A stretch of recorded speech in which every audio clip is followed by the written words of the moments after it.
started off, Friday nights, cold nights, and barbecuing, having a good time, and we try to, perfect it every time. We try to get better each time. So I've gone in Lubbock. There's the Mark Marty's in Plainview. It's a big cook-off.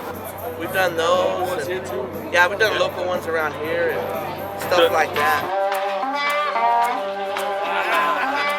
What are some of the things that y'all cook today?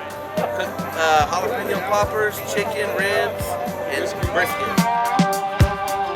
Whether you win or lose, it's a good time and everybody cooks good out here. Cream cheese or regular cheese, like shredded cheese, and then we smoke them. Y'all are gonna have to try this. Ain't nothing like the rodeo in San Angelo, Texas.